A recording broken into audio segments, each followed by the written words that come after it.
எப்படி இருக்க? நான் நல்லா இருக்கேன்டா. நீ எப்படி இருக்க? நான் நல்லா இருக்கேன்டா. சரி, தமிழம்மா ஒரு ப்ராஜெக்ட் பண்ணிட்டு வர சொன்னாங்களே, அந்த பப்பட் அது பண்ணிட்டியாடா?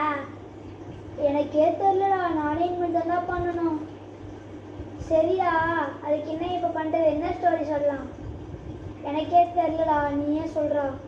நம்ம காக்கா கதை சொல்லலாமாடா? என்ன காக்கா கதை? டேய், நம்ம சின்ன வயசில் கேட்டிருக்குமேடா அந்த காக்கா கதை, பாட்டி எதாவது. எனக்கு ஞாபகம் இல்லைடா, நீயே கொஞ்சம் சொல்ல. இதோ சொல்கிறேன் பாரு. ஒரு பாட்டி வந்து இது வடை சுட்டுட்டு இருந்தாங்களாம்.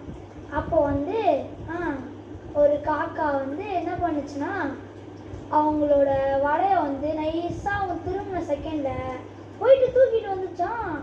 அதுக்கப்புறம் அது வடையை தூக்கிட்டு வந்ததை பார்த்துட்டு ஒரு நரி போயிட்டு அதுகிட்ட காக்கா காக்கா எனக்காக ஒரு பாட்டு பாடுன்னு சொல்லிச்சான். அதுக்கு அந்த காக்காவும் அந்த வடையை தூக்கி காலில் வச்சுட்டு அது வந்து பாட்டு பாடிச்சான். காக்கான். எப்படி காக்காக்கானா? ஆமாம், காக்காக்கான். அந்த நரியும் ஏமாந்துச்சான். இது அப்புறம் அவங்க இருக்கா? ஓகே தான். நம்ம ஸ்டைலில் பண்ண எப்படி நம்ம ஸ்டைலில்?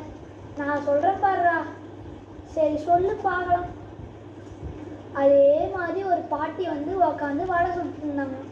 அப்போ வந்து ஒரு காக்கா வந்து அவங்களே பார்த்துட்டு இருந்தான். எப்படி? நான் சொன்னது அதே தான்.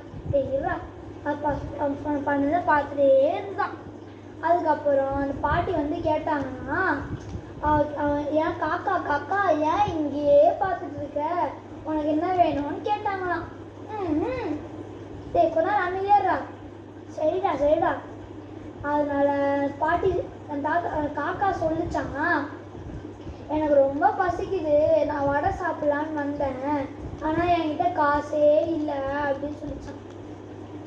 அதுக்கப்புறம் என்ன ஆச்சுன்னா, அந்த பாட்டி சொன்னாங்கன்னா, உன்னை பார்க்கவும் பாவமாக தான் இருக்கு, ஆனால் என்னால் ஃப்ரீயாக உனக்கு வந்து வடை தந்தால் எனக்கு வந்து நஷ்டமாயிடும். அதனால நான் உனக்கு ஒரு வேலை சொல்கிறேன், அந்த வேலை செஞ்சால் உனக்கு வந்து வடை ஃப்ரீயாக தரேன் அப்படின்னு பாட்டி சொன்னாங்களாம்.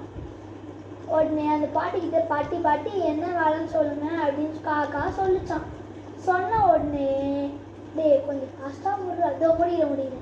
சொன்ன உடனே அவங்க என்ன சொன்னாங்கன்னா, போயிட்டு கொஞ்சம் விறகு எடுத்துட்டு வா, எனக்கு வந்து அப்போதான் சமையல் செய்ய முடியும் அப்படின்னாங்களாம். அந்த காக்காவும் அவங்க சொன்ன பேச்சை கேட்டு போயிட்டு எடுத்துட்டு வந்து தந்துச்சான். அந்த பாட்டியும் அந்த விறகு பற்ற வச்சு வடை சுட்டு அவங்க தந்துச்சான். அந்த காக்காவும் பயமே இல்லாமல் அதை சாப்பிட்டுச்சான். அவ்வளோதான்டா கதை. இவ்வளோதானா? நான் சொன்னதுக்கும் நீ சொன்னது என்ன டிஃப்ரென்ஸ்? மக்களே நீங்களே சொல்லுங்க. நான் சொன்னதும் இவங்க சொன்னது ஒன்று தானே? நீங்களே சொல்லுங்க பார்க்கலாம். இதுலேருந்து உங்களுக்கு என்ன தெரிஞ்சதுன்னா, உழைப்பே நேர்மை என்று சொல்லியிருக்காங்க. நன்றி, வணக்கம். Subscribe to channel.